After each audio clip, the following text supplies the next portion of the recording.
Bata pa lamang sina Raul at Manuel, ay tampulan na sila ng tukso sa kanilang eskwelahan. Bakit? Dahil sa hirap ng buhay ng kanilang pamilya, ay parati na lamang kamote at tuyo ang kanilang baon. Ulila na sila sa ina. Dahil sa hirap ng buhay nila, ay hindi na nila ito nagawa pang patignan sa mga eksperto. Namatay ito sa sakit sa puso. At dala ng kahirapan na inapilitan rin silang magtrabaho sa bukid. Hanggang sa nakarating sila ng sekundarya, ay ganoon pa rin ang baon nila at hindi nila yon kailanman ikinahiya. Tubong negros ang pamilya nila. Salat na salat sila sa buhay. Minsan kung walang pasok, ay tumutulong ang magkapatid sa kanilang ama. Panganay si Raul. Halos magkasing edad lang sila kaya't napagkakamala na sila daw ay kambal. Kung ano ang tapang ni Manuel, ay siya namang mapagpakumbaba ni Raul. Manuel, hati na tayo ulit dito ha. Sa'yo na ang kalahati. Kahit yung ulo na lang ng tuyo ang itira mo sa akin. Hindi kuya, hating magkapatid tayo dapat. Ang hirap kaya ng walang ulam. Kaya teto, sa'yo na ang kalahati ha. Ikaw ang bahala. Sige basta't kainin mo ng mabuti. At baka ka pa matinik niyan. Ilang oras pa ay dumating na ang mga kaklase nilang nakakaluwag sa buhay. Maingay at nagtatawanan pa ang mga ito. Hindi naman sila pinansin ng magkapatid at patuloy lang na kumain ng tanghalian. Uy, sinakamote at tuyo oh. Pahingi naman kami ng tuyo nyo oh. Oo nga please. Wala kasi kaming ulam eh. Sige na, pahingi kami niyan. Tumingin na lamang ng masama si Manuel sa mga ito at patuloy pa rin sa pagkain. Kaya naman tumawa ang isa sa mga kaklase nila at tinabik ang kanilang pagkain. Nahulog sa lapag ang kanin at ang isang perasong tuyo na may kasamang nilagang kamote. Nagtawanan pa ang mga ito. Kaya tumayo si Raul at pinulot ang mga ito. Pero iba si Manuel. Tinulak niya ang kaklase nila kaya't napasalampak ito sa sahig. Salbahe kayo. Alam niyo bang pinaghirapan ng tatay namin yan ha? Halos hindi na nga siya kumain para lamang mabilihan para sa amin. Tapos itatapon mo lang. Palibasa mayayaman kayo. Hindi niyo nakikita ang hirap namin. Tama na yan Manuel. Tayo na. Uminom na lamang tayo ng tubig sa labas. Lumabas silang magkapatid. Kaya't naiwan ang 5 kaklase nila. Natahimik ang dalawa dahil sinabi ni Manuel sa mga ito. Kuya, bakit mo inaya na ganun-ganun lang nila tayo ha? Dahil hindi natin dapat patulan ng mas mababa ang tingin sa atin. Kung gagawin natin na patulan ng mga gaya nila, para na rin nating pinatunayan na kawawa tayo. Hindi nga ba kuya? Totoo naman talaga na mula noon ay kawawa na tayo, hindi ba? Umiling si Raul para iparating sa kapatid na ayaw niyang pagtalunan pa nila ang bagay na yon. Kaya't sumunod na lamang ang binatilya dito. Uminom sila pareho sa isang poso na kinukuha na nila parati ng inumin. Natapos ang klase nila, kaya't dumiretso silang umuwi sa maliit nilang bahay na pinagtagpi-tagping goma at ilang kahoy. Wala doon ang kanilang ama na si Mang Celso. Alam na ni Raul kung nasaan ito, kaya't kinuha niya ang mauling na kaldero at tinignan ng balde kung may maisasahing pa sila. Parang pinagsakluban ng langit at lupa ang mundo ni Raul. Nang simot na ang laman ng balde at kahit isang butil ng bigas ay wala. Hulaan ko kuya. Wala nang bigas no? Ay nako. Bakit kasi sa dinami-rami ng tao, tayo pa ang naging mahirap? Pwisit na buhay ito oh. Hoy Manuel, yung bibig mo, pasalamat ka pa nga wala tayong sakit eh. Dito ka na muna, utang lang ako ng bigas kay Aling Marta. Sige na kuya, igib na muna ako ng tubig sa balon. Sana'y pautangan ka pa nun, sa haba ng listahan natin. May awa ang Diyos sa atin, basta't magsusumikap ako para kay Itay at sa'yo. Tumango si Manuel dahil sa porsigido ang kuya niyang lumaban sa buhay. Tulad nga ng sinabi niya, ay umutang ito ng bigas sa tindahan. Swerte pa rin dahil may nagpapautang na gaya ni Aling Marta, sa kabila ng patong-patong nilang bayarin. Pagdating niya sa bahay, ay tapos nang mag-igib si Manuel. Sakto rin nakakarating lang ni Mang Celso at may dala itong tinapay. Ang sabi nito ay bigay daw ng amo niya sa bukid. Tay, merienda niyo yan oh. Sabi ko na ho kainin niyo dahil sa inyo po yan. Mamaya ay mahilo kayo dahil sa init at gutom. Sige kayo, wala tayong pera pang pagamot. Hindi anak, bigay lang sa akin yan. May bigas ba tayo mga anak? Wala kasing sahod si tatay ngayon. Bukas pa ang sahod ko. Meron na ho tay. Nakautang po ako kay Aling Marta ulit. Sabi ko ho tay, pagyaman natin ang bayad. Buti na papayag mo na pagyaman pa natin ang bayad anak. Bata ka talaga oh. May dala rin pala akong kape. O isalin mo na yung asukal. Kahit pa sila salat sa buhay, masasabi naman na Raul at Manuel na masaya pa rin sila dahil malakas pa ang kanilang ama. Tamang-tama dahil araw ng Sabado bukas, kaya sasama sila sa kanilang ama para manguwari ng mga bunga ng mais at ilang kamote na rin sa ibayong lugar. Ibibenta nila ang ilan tapos pagkain nila ang matitira. Sa bukid, paaralan, at sa bahay lang umiikot ang buhay ng magkapatid na Raul at Manuel. Mabilis na lumipas ang mga araw maging ang buwan. Huling antas na nila sa sekundarya. Ang pangarap lang ni Raul ay makatapos kahit sa sekundarya lang. Para kahit papaano ay may pagmalaki sila sa yumao nilang ina. Bitbit ni Manuel ang supot na may laman na kanin. Inihaw na tuyo at nilagang kamote. Pagpasok nila sa loob ng classroom, ay natawa sa kanila ang mga kaklase na walang ibang ginawa kung hindi ang insultuin sila. Wow! Ang aga-aga niyong magkapatid ah. Alam ko ang baon niyo. Kamote ulit sa kasunog na tuyo. At least matalino kami ikaw. Ano ka? Panghuli lang sa bilang? Nagtawanan ng lahat ng nakarinig dahil sa banat ni Manuel dito. Tama ito. Kahit na mahirap sila ay nabihiyaan naman silang magkapatid ng talino.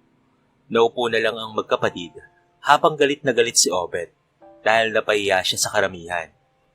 Nagsimula ang klase nila at tahimik ang lahat. Ang ama nila ay walang tigil sa paghahanap buhay para lamang may makain sila sa araw-araw. Nang sumapit ang tanghalian, ay dating gawi ang magkapatid. Lumabas saglit si Raul para kumuha ng tubig sa poso sa likod ng kanilang silid-aralan. Habang si Manuel naman ay naayos ang kanilang pagkain. Maya-maya ay bigla na lamang pumasok si Obet kasama ang mga kaklase nila. Walang pasabi nitong tinabig ang pagkain na nasa ibabaw ng lamesa ni Manuel. Kaya't sumambulat ang pagkain nila sa sahig. Nakaramdam ng inis at galit si Manuel sa mga ito. Nagtawanan ang mga ito dahil sa perwisyo na nagawa nila sa magkapatid. Ay, kawawa naman si Manuel oh. Natapon. Pulutin nyo, sayang yung tuyo oh. Ulam nyo pa naman yan, hindi ba? Ano ba kayo ha? Lagi nyo na lang ginaganyan si Manuel. Sabi ng kaklase nilang si Isabel. Nakatitig lamang si Manuel sa nagkalat na kanin at ilang pirasong kamote sa sahig.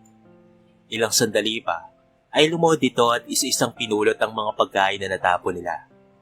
Nagulat pa ang mga naroon dahil unang beses pa lamang nilang nakita at narinig na umiyak ito. Nang dumating si Raul, ay hindi rin ito nakakilos sa nakita. Sino ba kayo ha? Pinaghirapan ng tatay namin ito. Kaya bawat putil ay napakahalaga para sa amin. Alam niyo bang halos hindi na siya kumain? May bigas lang na mahaiuwi sa amin ha? Umiiyak na sabi ni Manuel. Bakit kayo ganyan ha? Nagtitimpi ako dahil alam ko na masama ang pumatol sa mga gaya nyo. Pero sobra na kayo. Sabat naman ni Raul. Tama na kuya. Umuwi na lang tayo. Tumayo si Manuel at diretso labas sa silid-aralan nila. Nakatanaw lang si Raul sa kapatid na ngayon niya lamang nakitang lumuluha. Kilala niya itong matapang. Pero ngayon ay parang nadurog ang puso niya sa nakita. Sinundan ni Raul ang kapatid at naabutan niya itong umiiyak sa likod ng isang puno. Kuyom ang mga kamay habang naglalandas ang mga luha. Manuel, bakit ganun kuya? Ang hangad lang naman natin ay mag-aral. Bakit kailangan pa nilang ipamukha sa atin ang kahirapan? Hindi kasi nila danas ang hirap ng buhay, Manuel. Hindi nila natitikman ang mawalan ng mga kain. Kaya't magpakatatag tayo. Dadating din yung araw na tayo naman ang angat sa buhay. Sana nga, kuya. Sana nga. Para naman makapagpahinga na rin si tatay. Alam kong pagod na rin siya eh. Tinapik ni Raul ang balikat ng kapatid. Binigyan niya ito ng isang simpleng ngiti para pampalubag loob. Napatingin tuloy ang magkapatid sa hawak na bauna na wala ng laman. Nagulat pa sila nang may mag-abot ng 2 supot ng tinapay at 2 bote ng inumin. Ito ay si Isabel. Si Isabel ang kaklase nila na tahimik lang rin sa kanilang klase. Sabay pahalos na tumingin ang magkapatid sa dalaga. Kinuha kaagad ni Manuel ang tinapay, saka naupo at nagsimula ng kainin niyon. Nagpasalamat pa nga ang binata dito. Nang maubos nila yon, ay nanatili pa rin doon si Isabel. Taga-kabilang bayan ito, at katulad nila, ay magsasaka rin ng ama ng dalaga. Hindi ito palakibo sa klase, liban na lamang kung tatawagin ang pangalan nito. Salamat, Isabel ah. Bakit mo pala kami binigyan ito? Alam ko kasi ang pakaramdam ng gutom. Dahil tulad nyo, magsasaka lang rin ang tatay ko. Sa isang salita, ay mahirap lang rin kami. Buti ka pa, may bukid kayo. Kami nakikipitas lang minsan ng kape at kamote. Kung wala nun, wala kaming kakainin. Oo nga, salamat ulit ha. Tumango ang dalaga sa sila iniwan doon. Gaya nila, ay mataas rin ang pangarap ni Isabel. Gusto rin itong maiahon sa hirap ang mga magulang niya. Pauwi na ang magkapatid pero tampulan pa rin sila ng tukso. Ang kantyawan ay magkapatid raw silang kamote at amoy inihaw na tuyo. Madalas kasi na yon ang naririnig nila, pero tinitiis lang nila yon. Ayaw nilang makipag-away dahil matanda na ang kanilang ama. Ayaw na rin nilang isipin pa yon ng matanda. Hanggang sa dumating na ang araw ng kanilang pagtatapos.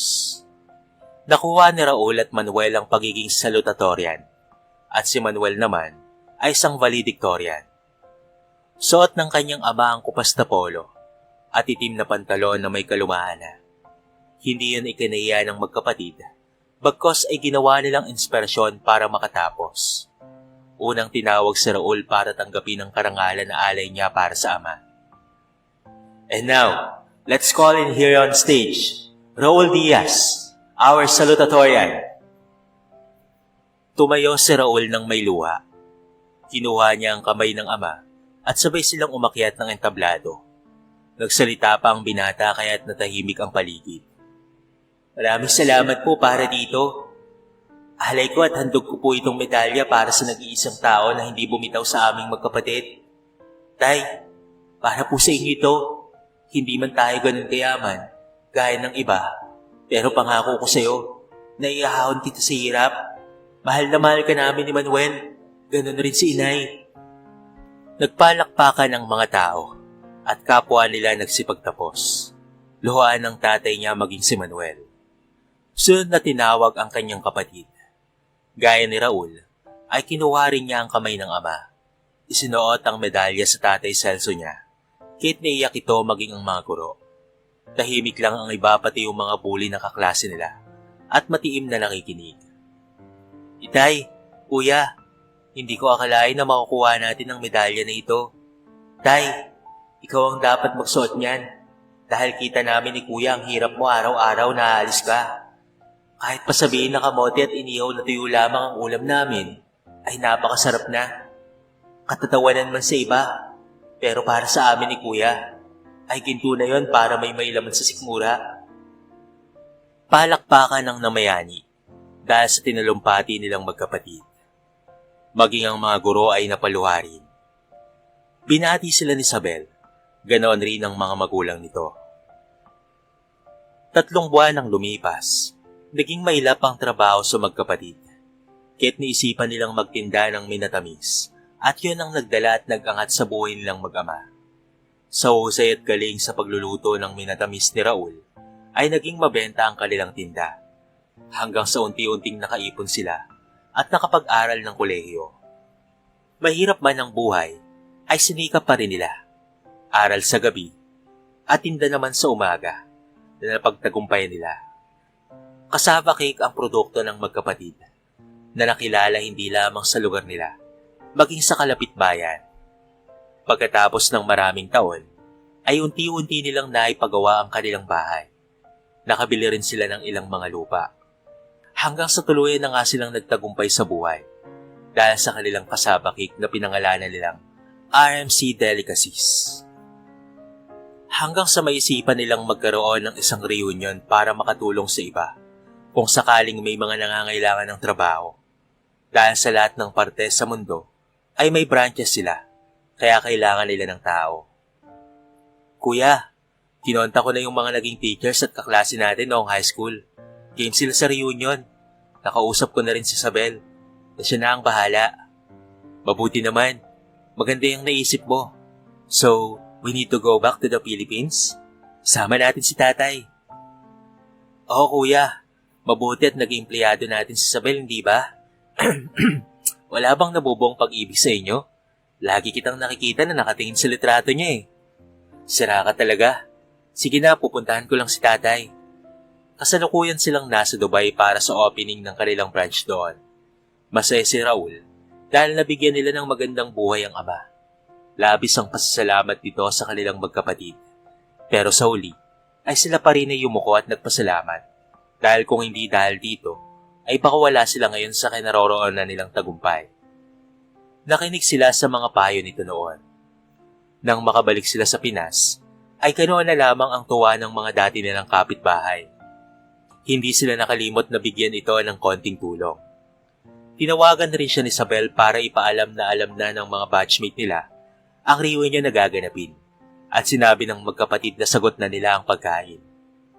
Sa isang resort nila ito gaganapin, kung saan nabili rin ng magkapatid. RMC Diaz Resorts ang pangalan ng lugar, kaya't natuwa si Isabel.